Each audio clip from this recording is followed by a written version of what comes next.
तो एक ही पक्ष में भीमसेन के हमारे धीर किशन प्रभु जी ने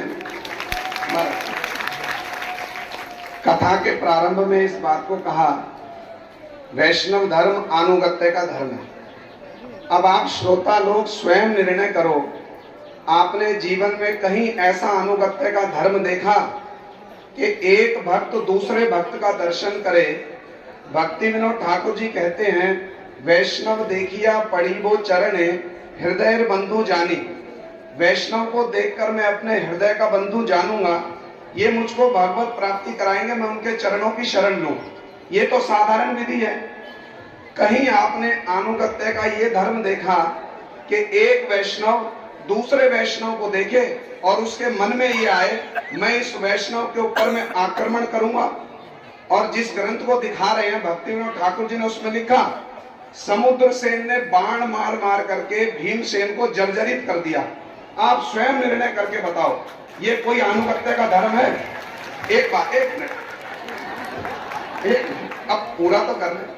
दूसरी बात, धीर किशन प्रभु ने एक और बात कही, कहते बार बार एक ही बात कहते हैं, समुद्र सेन को यहाँ महाप्रभु की लीला का दर्शन हुआ, भीमसेन को नहीं हुआ। इस दृष्टि से क्या समुद्र सेन श्रेष्ठ हो गए? आप एक बात सुनो ध्यान से, चैतन्य चरितामृत में महाप्रभु रथ यात्रा के समय में नृत्य कर रहे हैं 7 संप्रदाय में, और वो नृत्य केवल प्रतापरुद्र को दर्शन हो रहा है, दूसरे किसी को दर्शन नहीं हो रहा। तो क्या वहां पर राय रामानंद जी, स्वरूप दामोदर जी, ये है, उनको दर्शन नहीं हो रहा, तो क्या प्रतापरुद्र इनसे श्रेष्ठ हो गए? विचार करके देखो, श्रेष्ठ हो गए। तीसरी बात, सिद्धांती महाराज जी कह रहे हैं, उद्धव जी का प्रमाण देकर, उद्धव जी की बात कह रहे हैं कि वहां उद्धव जी को ब्रज में रह रहे हैं, तपस्या कर रहे हैं, तो इससे क्या उद्धव जी श्रेष्ठ हो गए?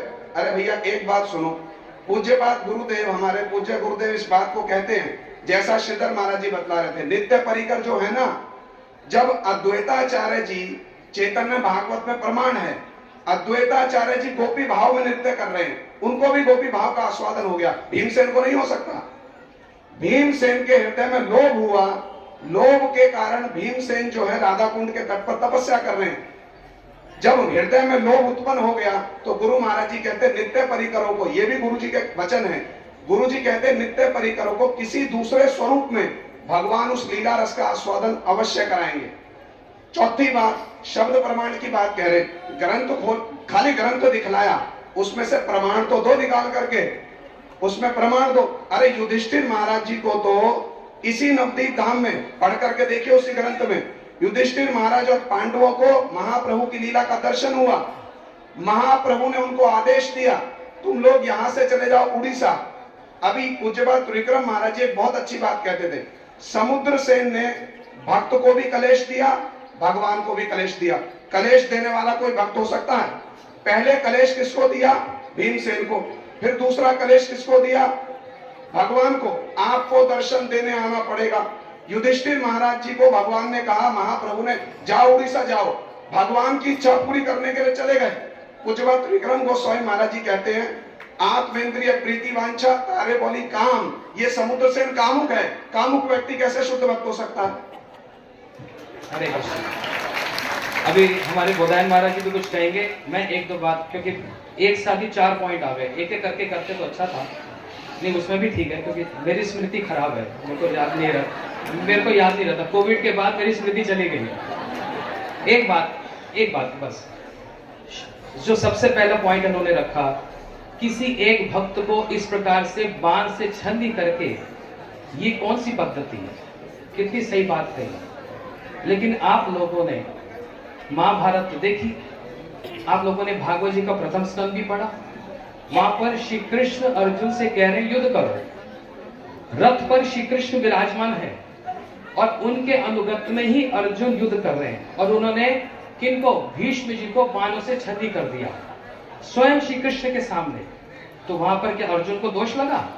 नहीं, वहां पर श्री कृष्ण का आदेश पालन हो रहा था। और दूसरी बात, ये तो ऊपरी एक क्रिया दिख रही है, उस पर जो माधुर्य पर व्याख्या है वो तो हम कह भी नहीं सकते। श्री विष्णु चक्रु ठाकुर जी ने उसकी बड़ी सुंदर व्याख्या की, जो भीष्म पितामह जी बाण शैया पर जो लेटे हैं और उनसे जो रक्त निकल रहा है, उनके एक एक जख्म से जो रक्त निकल रहा है वास्तव में वो रक्त नहीं है, वो एक माधुर्य पर व्याख्या है, उसको तो सभा में कहना भी उचित नहीं है। तो ये इससे प्रभु जी की एक बात जो ये कह रहे हैं भक्त बाणों से छन्नी कर देगा, भाई उसके पीछे उनका जो इंटेंट है, जो विचार है, वो तो देखो। अब मुझको पता है ये क्या कहने वाले हैं, बार बार ये कहेंगे आप सब समय इंटेंट की बात करते हो, उद्देश्य की बात करते हो। भाई भक्ति राज्य में श्रील भक्ति विज्ञान भारती गोसाई महाराज जी कहते थे भक्ति राज्य में उद्देश्य इंटेंट इज वेरी इंपॉर्टेंट। और ये ऐसी बात नहीं, अगर हम सारे भक्तों का अच्छा ब्रज गोपियों को देखें क्या क्या नहीं कह रहे कृष्ण को, काला धूर्त मिगायुर एवं कपिंद विब्दुलुब्ध धर्मा स्त्री आकृत विरूपम स्त्रीजित काम। मतलब ये काले का विश्वास करो ही मत। तो क्या वास्तव में गोपियां कृष्ण को गालियां दे रही है? नहीं, ये प्रेम के कारण, ये उनका उद्देश्य इंटेंट श्री कृष्ण की प्रेम ही है। ऊपरी क्रिया भले कैसे भी दिखे। ये मैंने एक बात बोली अभी। हरे कृष्णा। एक बात आंसर दे दो, बस एक बात। देखो अपनी बात से ये स्वयं परास्त हो गए हैं। ये कह रहे हैं, ध्यान से सुनो, ये कह रहे हैं अर्जुन ने भीष्म पितामह को बाणों से जर्जरित कर दिया। छोटी सी बात समझो, अर्जुन युद्ध करना चाह रहे थे स्वयं? खुद बतलाओ, करना चाह रहे थे कि नहीं? किसके कहने पर किया? इच्छा किसकी पूरी की? प्रसन्नता किसकी की? समुद्र सेन ने किसकी इच्छा पर किया? अपनी इच्छा पर किया। इसको कहते हैं आत्मेंद्रिय प्रीतिवांछा तारे बोली काम। समुद्र सेन कामुक है, अर्जुन भक्त हैं, कृष्ण की इच्छा के लिए लड़ रहे हैं, समुद्र सेन अपनी इच्छा के लिए लड़ रहे हैं। कौन बड़ा हुआ?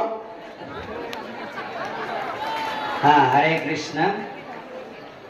मुझे तो लग रहा है हमारे संजय प्रभु कामुक शब्द को माने प्रोस्टिट्यूट ऑफ वर्ड्स में यूज कर रहे हैं। समुद्र भीम से समुद्र सेन के ऊपर कामुक शब्द आरोप नहीं किया जा सकता। अगर इसमें दो चीज, अभी भक्त दोनों हैं, लेकिन भक्त की महिमा, वैशिष्ट्य, श्रेष्ठता को लेकर के विचार है। इसमें विशेष करके ये कौन सा धाम में वास करते हैं और उनका स्वरूप क्या है, उनकी क्रिया क्या है, ये सारी चीज को लेकर विचार किया जा सकता है। उन्होंने 3-4 पॉइंट बताए। कामुक बोले, देखो भीम से समुद्र सेन कामुक कैसा? कामुक नहीं है ये। उन्होंने उनके जो कामना है, प्रहलाद महाराज ने बोल दिए कि मुझे यदि आशी समय कामान कामानम बरदर्शव, कि मुझे कामना नहीं चाहिए, लेकिन कामना किए। कौन सा कामना किए? सेवा वासना रूपी कामना। भक्त उसी वासना को छोड़ के नहीं रह सकते। सप्तम स्कंद उति है, वासना, कामना। उति 2 प्रकार की, क्या क्या है? शुभ वासना, अशुभ वासना। तो क्या समुद्र सेन का जो वासना है ये क्या शुभ वासना नहीं है? यही भीमसेन तो देखो वासना वही है, कृष्ण की सेवा वासना। अगर भीमसेन ने युद्ध से जय हो गया तब तो धन प्रदान किया किसने? समुद्र सेन। महाराज जी बता रहे थे ना, मुद्रया सह वर्तमान समुद्र। लेकिन वो धन को लेकर के जब सेवा में लगाया, द्वारिका में जाकर के अपना धन का भी सदुपयोग किए, अपना वासना भी कृष्ण सेवा में नियुक्त हुए। अयं ही परमो लाभ हो कृष्ण उत्तम श्लोक लालसा। लालसा अगर उत्तम श्लोक की दर्शन के कारण हो, जेन केन प्रकारेण मनः कृष्ण निवेशित, इसमें इसी वासना को शास्त्र में ना आचार्य ने निंदा नहीं किया है, उल्टा प्रशंसा किया है। इसलिए कामों का शब्द प्रयोग करना निरर्थकता है। और तीसरा, और जो बोले लोभ की बात, लोभ जो बता रहे हैं, देखो भाई आप पितामह भीष्म को कैसा महाभारत युद्ध में प्रहलाद भागवत की भीष्म स्तुति में जो प्रथम स्कंद में लिखा गया, वहां अर्जुन भीष्म पितामह की वासना नहीं था कि ये भगवान कृष्ण को अस्त्र धारण कराए। ठीक से भागवत पढ़े, ये तो आनुषंगिक कारण है, मुख्य कारण वही है मैं ऐसा अर्जुन के ऊपर तीर लगाऊं। भगवान भक्त वात्सल्य है, उनका सारी गुणों से सर्वश्रेष्ठ भक्त वात्सल्य है। और भीम से जो भगवान अर्जुन के ऊपर तीर लगाने के कारण भगवान रह नहीं पाएंगे, अपना भक्त वात्सल्य गुण को दिखाएंगे और मेरा उनका भक्त वात्सल्य का गुण दर्शन हो जाएगा। भगवान की भक्त वात्सल्य गुण को प्रकट कराने वाले भी पितामह भीष्म जैसा है, ऐसा भगवान के अंदर जो भक्त वात्सल्य उसी गुण को प्रकाश करने वाले हैं समुद्र सेन। तो इसलिए दोनों तरफ से चाहे लोभ हो चाहे कामुकता हो, ये शब्द प्रयोग ठीक नहीं। और एक कारण बोल दी आपने, लगातार 3 कारण बोल देना, इसलिए बोलना पड़ेगा। 1 मिनट, धाम के बारे में बोल दी तो नहीं, गौर धाम जो बोले आप लोग बताइए। गौर धाम है परिशिष्ट लीला कृष्ण की, गौर धाम है परिशिष्ट लीला।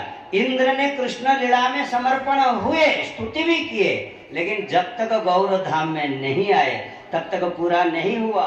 ब्रह्मा स्तुति किए अपराध के कारण, लेकिन जब तक उन्होंने गौर धाम में हरिदास स्वरूप में प्रवेश करके भजन नहीं किए तब तो उनका परिसमाप्ति महाराज नहीं हुआ। तो इसलिए गौर धाम भी श्रेष्ठ है। अभी आप उनको खंडन करो। हरे कृष्ण। मैं बताता हूँ, देखो एक सेकंड, गुरुदेव कहते थे, एक लाइन बोल रहा हूँ। समुद्र सेन बंगाल का पतला दुबला सीकड़ा आदमी, चावल खाने वाला, और भीमसेन इतने हट्टे कट्टे तगड़े, उन्होंने भीमसेन को तीरों से बीज कैसे दिया? क्योंकि उनके हृदय में राधा कृष्ण रहते थे, ब्रज वाले, और उनके हृदय में गोपी भाव था। वो गोपी भाव और राधा कृष्ण का प्रेम और गौर प्रेम इतना तगड़ा था कि उसने पतले दुबले समुद्र सेन ने और भीम को क्या किया? परास्त कर दिया। इसका मतलब है गोपी भाव जो है वो भीम भाव से बहुत ऊपर बढ़कर है, वो परास्त करने वाला। हरे कृष्णा। अब सुनो ध्यान से। पहली बात बोधायन महाराज जी कह रहे हैं कामुक शब्द प्रयोग करना निरर्थक है। तो मैं कहता हूँ ब्रज गोपियां कृष्ण को कामुक कहती हैं, आज के बाद इस शब्द का प्रयोग मत करना, निरर्थक है। प्रभुपाद जी कहते हैं कृष्ण से बड़ा कामुक जगत में कोई दूसरा नहीं है। आज से आप कृष्ण को कामुक कहना बंद कर दो। कृष्ण ब्रज गोपियों के संग की कामना करते हैं तो कृष्ण कामुक है, तो कृष्ण के लिए भी कामुक शब्द प्रयोग करना निरर्थक। एक बात आज के बाद मत करना। दूसरी बात, सिद्धांति महाराज जी ने एक और बात कही, जब श्रीधर महाराज जी कह रहे थे, वो कहते हैं समुद्र सेन को अपनी भावना से भगवान का दर्शन हुआ, भीम की उनको कोई अपेक्षा नहीं थी। अरे भैया एक बात बताओ, यदि भावना से दर्शन हो सकता था भीमसेन के आने की का इंतजार क्यों किया? भावना से पहले ही दर्शन कर लेते। भीमसेन आएंगे फिर उनको दर्शन करूंगा। भीमसेन के माध्यम से उनको कृष्ण का दर्शन हुआ। यदि भावना से ही हो सकता था पहले ही कर लेते। इतनी देर तक इंतजार क्यों कर रहे थे कब भीमसेन आएंगे, कब कोई भक्त आएगा? श्रेष्ठ कौन हुआ? आप निर्णय करो। तीसरी बात जो बोधायन महाराज जी कह रहे हैं गौर लीला परिशिष्ट लीला है।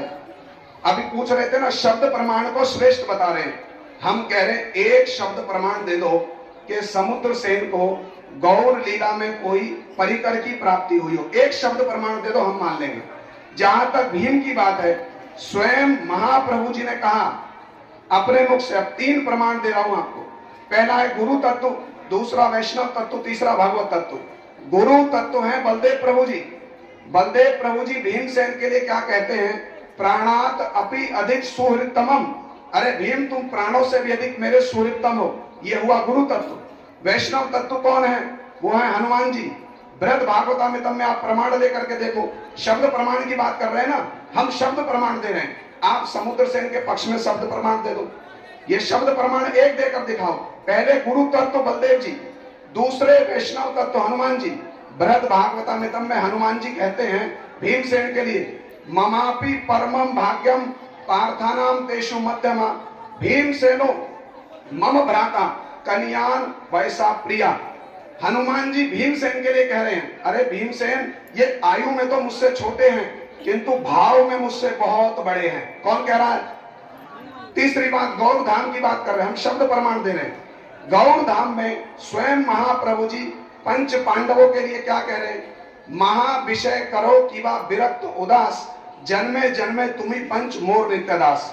गुरु भी कह रहे हैं, वैष्णव भी कह रहे हैं, भगवान भी कह रहे हैं। एक शब्द प्रमाण दे दो समुद्र सेन के पक्ष में कि कहीं उनको गौर लीला में किसी सेवा की प्राप्ति हुई हो, गौर लीला में किसी परिकरत्व की प्राप्ति हुई। कौन श्रेष्ठ हुआ? अरे जोर से बोलो, कौन श्रेष्ठ हुआ? हाँ ठीक है, सबने पॉइंट रखे अपने अपने बीन के और समुद्र सेन के। नहीं नहीं नहीं नहीं, बहुत तो होगा फिर तो शाम हो जाएगा, है ना। तो सब चीजों का एक लिमिट होता है, तो टाइम अभी बीतता जा रहा है। किंतु एक शुभ और एक बहुत अच्छी बात है, मैं देख रहा हूं कि पहले गुरुदेव दीर्घ गोस्वामी महाराज जी